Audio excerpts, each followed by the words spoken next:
Hello बच्चों, कैसे हो यार आप सभी लोग। और आज मैं आपको जा रहा हूँ पढ़ाने चंगले आलम टाइप। आज मैं आपको जो पढ़ाने जा रहा हूँ वो है बहुत अच्छा सा टॉपिक जिसके बारे में आपको भी सुनना बहुत जरूरी है। देखिए, ऐसा मैं कभी कभार मुझे भूत चढ़ता रहता है, आपको भी शायद चढ़ता होगा कभी कभार। चलो कोई नहीं, नहीं इतना भाई भूत नहीं चढ़ना चाहिए, घर वाले बहुत मार मारते हैं, सही बता रहा हूँ। चलो, आज जो हम लोग पढ़ने जा रहे हैं ना नेक्स्ट टॉपिक, मैं पहले आपको बता दूं इस टॉपिक का नाम क्या है। इस टॉपिक का नाम है इलेक्ट्रोलिटिक सेल। हमें सबसे पहले ये भी जानना जरूरी है भाई, गलत नहीं है तो अपनी जगह ये टर्म भी सही है कि हमें ये पता होना जरूरी भी है कि भैया हाँ ये इलेक्ट्रोलिटिक सेल होता क्या है। अरे यार ये तो माथे बिंदी बिंदी जो लगने लगता है ना। हेलो हेलो भाई, हेलो। हाँ चलो सही दिख रहा हूँ, अपनी शक्ल में बार बार देखते रहता हूँ। चलो अब हम लोग बात करने वाले हैं इलेक्ट्रोलिटिक सेल की। देखो, पहले तो इलेक्ट्रोलिटिक सेल और गैल्वेनिक सेल में शायद सारे बच्चों को डिफरेंस पता चल गया होगा। भाई इलेक्ट्रोलिटिक सेल ना, उसको बाहर से एक्सटर्नल सोर्स दिया था, उनको क्या देता, बाहर से एक्सटर्नल सोर्स। गैल्वेनिक सेल खुद सोर्स देता है, सोर्स इन द सेंस ये बाहर से इलेक्ट्रिक करंट इसको चाहिए और ये खुद देता है। कौन? Galvanic cell. तो यानी हमको एक चीज तो यहाँ पे क्लियर हो गई कि इसमें बाहर से पोटेंशियल चाहिए और वो अंदर के ई नॉट सेल से क्या होना चाहिए, हमेशा ज्यादा। याद करो, मैंने एक वो ऐसे बना होता डिजाइन, मुझे लगता है पहले पार्ट में मैंने आपको बताया था, वहां पे ऐसे तीन मैंने कंडीशन लिए थे कि ई सेल जो है अंदर का ई सेल उससे बाहर वाला एक्सटर्नल कम है तो भैया गैल्वेनिक सेल, अगर दोनों बराबर हो गए तो इक्विलिब्रियम। याद कीजिए, वीडियो में देखिएगा, फर्स्ट पार्ट वाली वीडियो में आपको सब समझ में आएगा। और अगर भाई साहब हमने क्या कर दिया, कम कर दिया, हमने क्या कर दिया, मतलब ई सेल हमारा कम हो गया, अंदर वाला जो ईएमएफ ऑफ सेल था वो कम हो गया, बाहर वाला ज्यादा हो गया, तो बन जाता है इलेक्ट्रोलिटिक सेल। अब इतना लंबा चौड़ा ना बोल के हम सिर्फ एक चीज बोलेंगे, इलेक्ट्रोलिटिक सेल में होता क्या है। नॉन स्पॉन्टेनियस काम होता है जिसमें इलेक्ट्रिसिटी से केमिकल रिएक्शन कराया जाता है। इलेक्ट्रिसिटी से क्या कराया जाता है, केमिकल रिएक्शन कराया जाता है। तो यही मैंने अपने टर्म्स में भी लिखा है कि जब एक्सटर्नल पोटेंशियल अगर ई नॉट सेल जो अंदर वाला इलेक्ट्रोकेमिकल सेल उससे ज्यादा हो जाए तो इलेक्ट्रॉन फ्लो जो होता है वो उल्टा हो जाएगा। पहले कहां से होता था, एनोड से कैथोड, अब उल्टा होगा कैथोड से एनोड। इलेक्ट्रिक करंट कैथोड से एनोड की तरफ फ्लो होती थी, अब उल्टा हो जाएगा, एनोड से कैथोड की तरफ फ्लो होने लगी, मतलब सब कुछ उल्टा होने लगेगा। ये बात हमको समझनी थी। अब हम ये कह रहे हैं कि मैकेनिज्म क्या क्या है। देखो पहले बेसिक मैकेनिज्म की बात कर रहे हैं कि होता क्या है। पहले तो भैया इलेक्ट्रोलाइट, सबसे पहला मुद्दा इलेक्ट्रोलाइट। हाँ, इलेक्ट्रोलाइट दो हिस्सों में टूटेगा, किसमें किसमें, कैटायन और एनायन। यानी इलेक्ट्रोलाइट में दो हिस्से बताओ, कैटायन और एनायन के बारे में। कैटायन कैसा होता है, इसमें पॉजिटिवली चार्ज, और एनायन कैसा होता है, इसमें नेगेटिवली चार्ज। ये बताना जरूरी है, ठीक है। अब कैटायन जो होगा वो कहां जाएगा, वो जाएगा कैथोड की तरफ। तो कैथोड की तरफ जाएगा यानी कैटायन से नॉर्मल मेटल बनने की कोशिश करेगा, तो क्या करेगा, इलेक्ट्रॉन एक्सेप्ट करेगा, कहां पे, कैथोड पे, और क्या बन जाएगा, मेटल। और एनायन या जो नेगेटिव हैं वो क्या करेंगे, इलेक्ट्रॉन लूज करेंगे, वो क्या करेंगे, इलेक्ट्रॉन लूज करेंगे, और क्या बन जाएंगे भैया, एक particular gases kind of element. यानी एनोड पे जो जाएंगे एनायन वो ट्रांसफर करेंगे इलेक्ट्रॉन, और उनका क्या, देखो जब कोई लूज करता है तो उसका होता है ऑक्सीडेशन, और जो गेन करता है उनका क्या होता है, रिडक्शन। यानी कैथोड पे फिर से रिडक्शन ही हो रहा है, ये बात समझिएगा भाई। मैंने पहले भी बोला था और अभी भी एक ही चीज बोल रहा हूं कि कैथोड पे क्या होगा, रिडक्शन, और एनोड पे क्या होगा, ऑक्सीडेशन। देखो यहाँ पे भी वही चीज हो गया, मैंने कुछ नया नहीं बोला, मैंने तो वही पुरानी चीज रिपीट की, बस देखो अपने आप ही वही चीज हो रहा है। कैथोड पे क्या हो रहा है भैया, रिडक्शन, एनोड पे क्या हो रहा है, ऑक्सीडेशन। अब हम ये कह रहे हैं कि अगर आयन से, मेरी बात समझिएगा, अगर आप आयन से एक न्यूट्रल स्पीसीज बना सकते हैं, आयंस को एक न्यूट्रल स्पीसीज, तो उसको बोलते हैं प्राइमरी चेंज या प्राइमरी प्रोसेस। मतलब एक स्टेप में आयन से नॉर्मल तो प्राइमरी। अब मान लो सकता है जो नॉर्मल बना हो उसको अभी अब वो प्रॉपर मॉलिक्यूल फॉर्म में ना बनाओ और बनाओ, तो वो सेकेंड जो चेंज होगा उसको हम लोग क्या बोलेंगे, सेकेंडरी चेंज।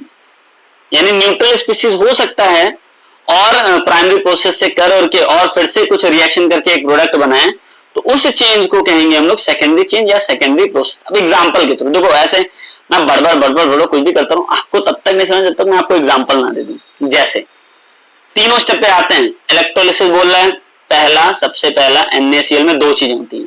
पहला मैकेनिज्म है एक कैटायन एक एनायन। अब एनायन कहां जाएगा, क्योंकि anion positive charge, sorry anion negative charge है, तो वो कहां जाएगा, कैटायन कहां जाएगा, तो कैटायन जाएगा कैथोड पे। देखो इलेक्ट्रॉन एक्सेप्ट किया, इलेक्ट्रॉन एक्सेप्ट कर रहा है तो उसको क्या बोलेंगे, रिडक्शन। एनोड भी क्या किया भैया, इलेक्ट्रॉन डोनेट किया, क्या बन गया, Cl। देखो ये पहला है, पहले में अगर वो न्यूट्रल मॉलिक्यूल बन जा रहे हैं उनको हम लोग बोलते हैं क्या, प्राइमरी चेंज या प्राइमरी प्रोसेस, क्योंकि Cl ऐसे एग्जिस्ट नहीं कर सकता है, Cl बेटा ऐसे एग्जिस्ट नहीं कर सकता है। तो भैया करना क्या है, करना क्या है, तो भैया Cl दो तीन Cl आपस में मिलेंगे, आपस में क्या बनेंगे, Cl2, यानी न्यूट्रल मॉलिक्यूल फिर जुड़े और एक फाइनल प्रोडक्ट बना के तैयार किया, क्या, Cl2। इसको बोलेंगे सेकेंडरी चेंज। ओ भाई साहब, अच्छा मेरे, मुझे लगा क्या आ गया भाई, सॉरी, मुझे लगा कोई खतरनाक चूहा वो गिर गया मेरे ऊपर। वैसे मैं चूहे से डरता नहीं हूँ, लेकिन फटाक से गिरे तो कौन सी बात है। चलो, अच्छा मैं क्या बोल रहा था, ये रिकॉर्डिंग में तो आ ही गया है, बट मैं फिर से रिकॉर्डिंग नहीं करने वाला, ठीक है, अब ये जो बन गया बन गया। चलो अब हम बात करने वाले हैं, ये तो हमें समझ में आया ना कि भैया प्राइमरी प्रोसेस क्या है, सेकेंडरी प्रोसेस। प्राइमरी प्रोसेस का मतलब बेटा आयन से न्यूट्रल बना, ठीक है, न्यूट्रल से फिर कुछ और बन रहा है तो वो सेकेंडरी है, ठीक है। अब हम लोग बात करते हैं क्राइटेरिया, क्या क्या क्राइटेरिया होना चाहिए। देखो एक बेसिक क्राइटेरिया जो मतलब 80% पे फॉलो हो जाता है, मैं खुद बोल रहा हूँ 80% पे क्या होता है बेटा, फॉलो हो जाता है कि अगर कोई कैटायन है या एनायन है तो कैटायन कहां जाएगा, कैथोड पे, एनायन कहां जाएगा, एनोड पे। या तो इसीलिए मैंने लिखा एनोड खुद हो सकता है आयंस में टर्न हो जाए और इलेक्ट्रोलाइट में डिसॉल्व हो जाए, यानी दो चीजें हो सकती हैं एनोड पे, या तो एनायन इलेक्ट्रॉन क्या करे, डोनेट करके वहां पे आ जाए, या तो एनोड खुद इलेक्ट्रॉन डोनेट करके आयंस में कन्वर्ट हो जाए और इलेक्ट्रोलाइट में डिसॉल्व हो जाए। इसको याद रखिएगा, ये वाला नियम एक जगह में जरूर चिपकाने वाला हूं, आने वाला वो बात। बट उससे पहले एक छोटी सी बात, अगर मान लो एक से ज्यादा कैटायन है, एक से ज्यादा एनायन है, तब क्या होगा। तो हमको पता है कैटायन क्या कर रहा है, रिडक्शन। कैटायन क्या कर रहा है, रिडक्शन। तो भैया जिसका रिडक्शन पोटेंशियल ज्यादा होगा, जिसका रिडक्शन पोटेंशियल ज्यादा होगा उसका हो जाएगा रिडक्शन। देखो मैं रिडक्शन करवा रहा हूं, इसीलिए उस कैटायन को प्रेफर करूंगा जिसका रिडक्शन पोटेंशियल ज्यादा होगा। लेकिन एनोड पे क्या हो रहा है, ऑक्सीडेशन। एनोड पे क्या हो रहा है, ऑक्सीडेशन, यानी यहां पे उल्टा होगा, यहां पर क्या होगा, उल्टा। जिसका रिडक्शन पोटेंशियल कम होगा वही एनोड पे जाके क्या होगा, ऑक्सीडाइज्ड। अगर ये बात आप समझ गए, क्योंकि ऑक्सीडेशन हो रहा है बेटा, ऑक्सीडेशन तो उसी का हो सकता है भैया जो कम रिड्यूस होता हो, जो बहुत तेजी से रिड्यूस हो जाता है उसका कहां से ऑक्सीडेशन हो पाएगा। तो इसलिए मैंने कहा जिसका रिडक्शन पोटेंशियल कम होगा उसका क्या होगा, ऑक्सीडेशन। एक एक्सेप्शन है इसमें, एक बहुत बड़ा एक्सेप्शन है, और वो मैं आज आपको बताने भी वाला हूं। जैसे Na+Cl- की बात करो, अगर एक्वस ले लिया तो दो चीजें होती हैं, Na+ और वाटर, दोनों का रिडक्शन होगा। देखो दोनों का इलेक्ट्रोड पोटेंशियल हमको दिया है, इसका -0.83, इसका -2.71। तो भैया इसका रिडक्शन पोटेंशियल ज्यादा है, यानी वाटर ही जाके डिपोजिट होगा, याद रख लीजिएगा, इसमें वाटर का मॉलिक्यूल ही जाकर डिपोजिट होगा, H2 गैस बनेगा कैथोड पे। लेकिन एनोड की अगर हम लोग बात करें तो देखो दोनों का इलेक्ट्रोड पोटेंशियल पहले मैं बता दूं, ये Cl2+2 इलेक्ट्रॉन 1.36 है और ये 1.23 वोल्ट है। याद रखिएगा बेटा, यहाँ पे यही एक ऐसा एक्सेप्शन है। पता है जो हम एजम्पशन करते हैं जनरल वे में, जो हम लोग एजम्पशन करते हैं कि भैया यहाँ पे तो ऑक्सीजन मतलब रिड्यूस होके वाटर बनना चाहिए था, यहाँ पे ऑक्सीजन रिड्यूस होके क्या बनना चाहिए था, वाटर, लेकिन ये ना होकर क्लोरीन ही डिपॉजिट होता है। एक शब्द है उनके लिए, एक शब्द है उनके लिए, ओवर वोल्टेज। लेकिन कई लोग ये भी कहते हैं कि इसको न याद करने से अच्छा है ये समझ लो भैया, क्योंकि ये कंसंट्रेटेड है, कंसंट्रेटेड है तो क्लोरीन ज्यादा होगा उसको, लेकिन ऐसा नियम कहीं नहीं है। मैं आपको पहले भी दे रहा हूं, आप कंसंट्रेटेड कहीं NaBr ले लेते हैं ना बेटा, तो ऑक्सीजन ही मतलब वाटर ही जाके वहां डिपोजिट होता है एनोड पे। लेकिन ये सिर्फ नियम क्लोरीन के ऊपर फॉलो नहीं होता, मैं पहले ही बोल रहा हूं और अभी भी बोल रहा हूं, ये सिर्फ क्लोरीन के ऊपर नहीं नियम फॉलो होता है, क्योंकि ओवर वोल्टेज नाम का एक नियम होता है। पता है हमको ये पता है यहाँ पे 1.23 है, बट असल में इसका लगभग पोटेंशियल डिफरेंस 1.30 के आसपास आ जाता है, लगभग 1.30 के आसपास आ जाता है। तो यानी पहले के कंपैरिजन में इसका वोल्टेज भी बढ़ गया, और ये नियरली इसी के पास ही, आपको सोचो 1.33 सॉरी 30 लिखा, नियरली इसी के पास है। आप खुद सोचो, क्लोरीन ज्यादा भी, हमको ये बात पता है, क्लोरीन ज्यादा भी, ये बात हमको पता है। ऊपर से दोनों का पोटेंशियल डिफरेंस लगभग लगभग बराबर है। अगर ऐसा केस लगभग लगभग बराबर होंगे, उस केस में हम क्लोरीन को प्रेफरेंस देते हैं। नहीं तो मैं सच्चाई बताऊं, होना वाटर को ही चाहिए था, लेकिन एक नियम है जिसको हम लोग बोलते हैं ओवर वोल्टेज, जिसको हम लोग क्या बोलते हैं, ओवर वोल्टेज, उस वजह से। बाकी किसी केस में देखो, मैंने लिखा भी है ओवर वोल्टेज ऑफ ऑक्सीजन, बाकी किसी भी केस में अगर आप जाओगे, जैसे मान लो आप फ्लोरीन ले लिए, तो भैया फ्लोरीन का रिडक्शन पोटेंशियल बहुत ज्यादा है, उस केस में वाटर डिपॉजिट होगा। आप ब्रोमीन भी ले लेते, तो भैया ब्रोमीन और वाटर में तो ब्रोमीन का बहुत कम है, तो ब्रोमीन डिपॉजिट होता। मतलब वो नियम, आप ये सारे नियम हम तो कैसे समझोगे, सिर्फ बेटा इलेक्ट्रोकेमिकल सीरीज देखकर। अगर आप इलेक्ट्रोकेमिकल सीरीज देख लेते हो, तब भाई आपको एक एक शब्द मैं जो बोल रहा हूं वो सब समझ में आने वाला है। इसीलिए इलेक्ट्रोकेमिकल सीरीज देख के ये हर बातें मैं कर रहा हूं, मैं कहीं से अलग से कुछ भी नहीं जोड़ रहा हूं, सब इलेक्ट्रोकेमिकल सीरीज का है। तो देखो उस बिहाफ पे ये इक्वेशन होगा, लेकिन और कहीं ये नहीं होने वाला, मैं पहले ही आपको बता दिया था।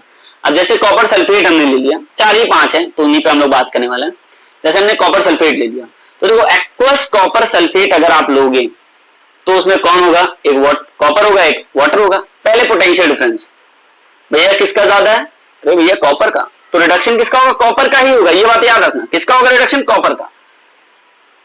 अब हम ये कह रहे हैं एनोड पे क्या होगा, तो भैया वहां सल्फेट है, जिसका कम रिडक्शन पोटेंशियल वही एनोड पे जाएगा, 2.0 1.23, तो भैया यही तो जाएगा, इसका कम रिडक्शन पोटेंशियल है, तो ये कहां चला गया, एनोड पे। क्लियर, इन दोनों रिएक्शन को जोड़ लो, किसको किसको जोड़ना है, इसको और इस वाले को, कॉपर वाले को, और किसी को मत जोड़ने लगना, ये तो पूरी गलती हो जाएगी। इन दोनों को जोड़ लिया, यही हो गया हमारा ओवरऑल रिएक्शन। ये तब होगा जब हमारा इलेक्ट्रोड जो होगा वो इनर्ट होगा। लेकिन अगर मान लो बेटा उसकी जगह पे हम कॉपर ही इलेक्ट्रोड ले लें, तब तो कैथोड में जैसे होता था वैसे ही होगा, उसमें कोई चेंज नहीं आएगा। लेकिन एनोड में एक बार ध्यान से देखो, एनोड में 3 हो गए जिनका रिडक्शन पोटेंशियल हमको नोट करना पड़ेगा। कौन कौन, एक तो वाटर, एक तो सल्फेट, और तीसरा कौन, तीसरा कौन भैया, कॉपर। अच्छा एक बार तीनों को देखो इलेक्ट्रोड पोटेंशियल, भैया किसका इलेक्ट्रोड पोटेंशियल कम आ रहा है, भैया इसका, यानी इन दोनों में से किसी का ऑक्सीडेशन नहीं होने वाला, किसका हो जाएगा, कॉपर, यानी एनोड खुद आयंस में कन्वर्ट हो जाएंगे। तो बहुत बेहतरीन नियम है, 10th में सुने होंगे कि ये हो जाता है डिपॉजिट, लेकिन कई बच्चों को इसका जवाब ही नहीं पता है। क्यों हुआ, क्योंकि इसका इलेक्ट्रोड पोटेंशियल सबसे कम है। मैंने कहा ऑक्सीडेशन उसी का होगा जिसका इलेक्ट्रोड पोटेंशियल सबसे कम होगा। लो बैटरी भी लो गई, बताओ, चलो कोई बात नहीं, बैटरी लो हुआ तो क्या पढ़ाएंगे जरूर, ठीक है। थोड़ा सा चलते हैं, मुश्किल से 10 मिनट मुझे लगता है लगभग टॉपिक कवर हो जाएंगे। तो ये बच्चों आप बात समझ गए हैं, बहुत सारे नियम, मैं खुद ये बात बोल रहा हूँ, लेकिन पहले एटलीस्ट कोशिश कीजिए जो बेसिक्स नियम है उन पे आपका कमांड हो जाए, क्योंकि अगर बेटा आपका बेसिक्स नियम पे कमांड हो गया ना तो आप सब कुछ समझ सकते हो, नहीं तो दिक्कत होने वाली है। चलो अब हम लोग आते हैं फ्राइडे लॉ पे। देखो फ्राइडे लॉ के 2 लॉ थे, मैं चाहूं तो इसको अलग अलग करके बहुत ब्रीफ में बता सकता हूं, बट मेरे भाई मैं आपको सच्चाई बता दूं, कोई फायदा नहीं है, कोई भी फायदा नहीं है। उतना ब्रीफ में आप समझ के भी आपको कुछ नहीं मिलने वाला है, आपको सिर्फ लॉ याद रखना है। पहला, आप ये बात खुद सोचो, मैं करंट दे रहा हूं, मैं खुद बोल रहा हूं भैया मैं करंट दे रहा हूं, मैं किसी को करंट दे रहा हूं, उतने अमाउंट में उसके झटके लगेंगे, मतलब उतना ज्यादा इफेक्ट पड़ेगा। वैसे ही सेम लाइन होता है, जितना ज्यादा आप इलेक्ट्रोलिसिस की बात हो रही, जितना ज्यादा आप इलेक्ट्रिक करंट देंगे उतना ही ज्यादा कैथोड पे या एनोड पे कुछ भी चीजें डिपॉजिट होंगी। तो हम एक बार के लिए कह सकते हैं ना भैया कि जितना आपने करंट दिया या चार्ज दिया, करंट क्यों बोलूं, जितना चार्ज आपने दिया उतना ही ज्यादा मास डिपॉजिट होगा।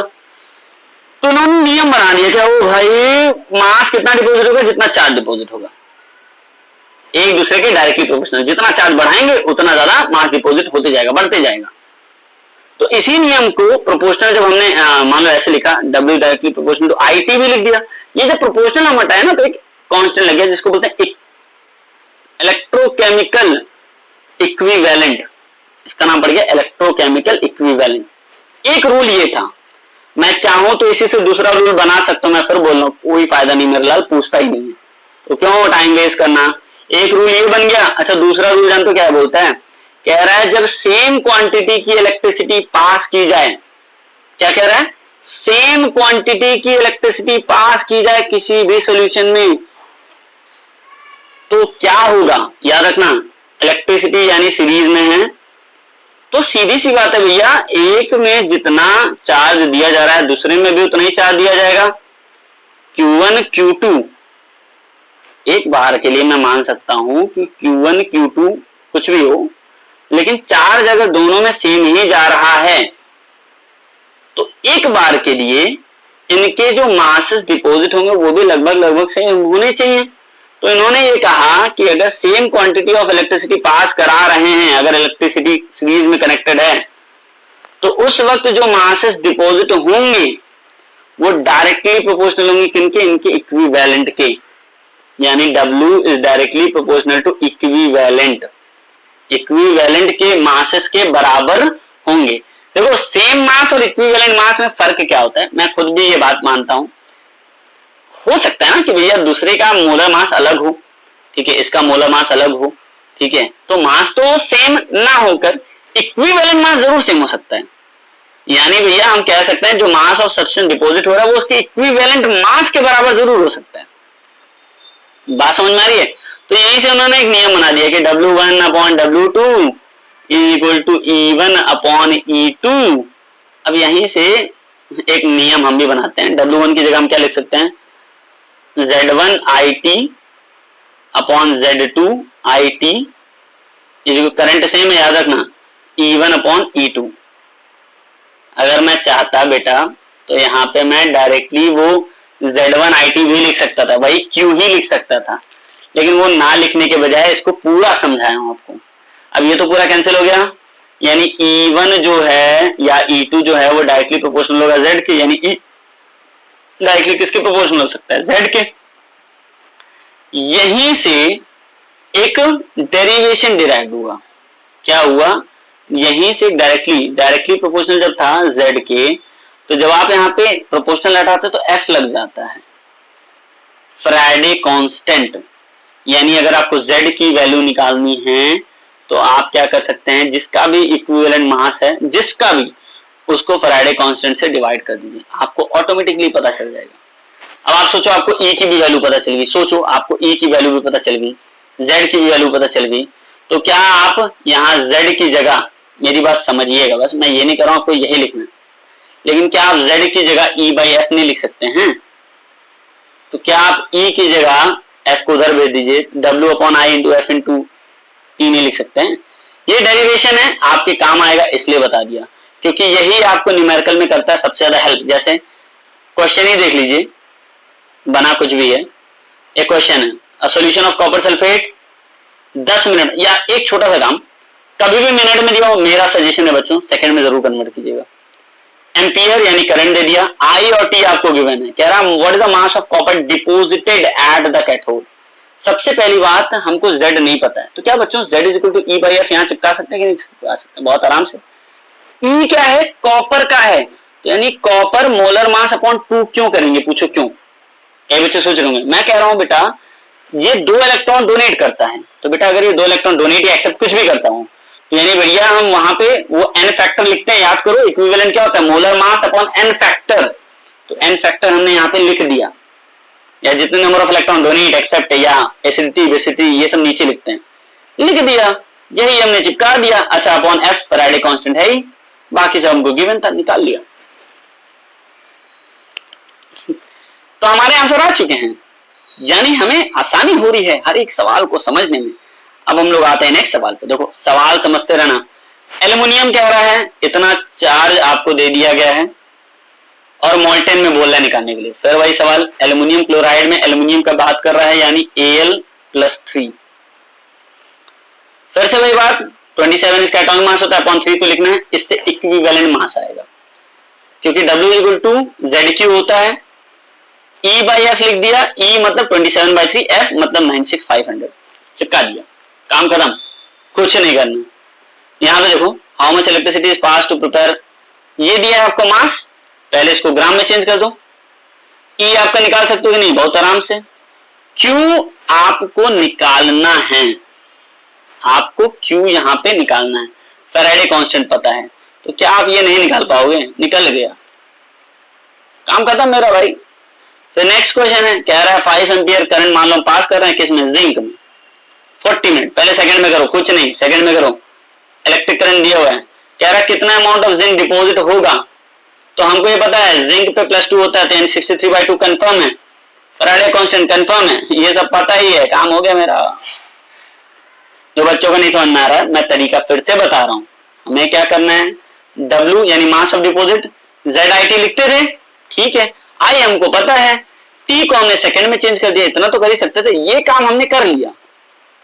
अब Z निकालेंगे कैसे, E/F से, तो E हम कैसे निकालेंगे, एटॉमिक मास अपॉन वैलेंसी, तो जिंक की वैलेंसी 2 होती है। कुछ कुछ चीजें आपको याद रहनी चाहिए। अपॉन 2 कर दिया, F तो हमको पता है ना पहले से, फैराडे कांस्टेंट रख दिया बच्चों, वैल्यू आ गई हमारी, हम भी हो गए खुश, आप भी हो गए खुश, बहुत अच्छी बात है। चलो अब ये क्वेश्चन थोड़ा सा इंपॉर्टेंट है, आते हैं इससे रिलेटेड सवाल, इसलिए मैं आपको बता रहा हूं।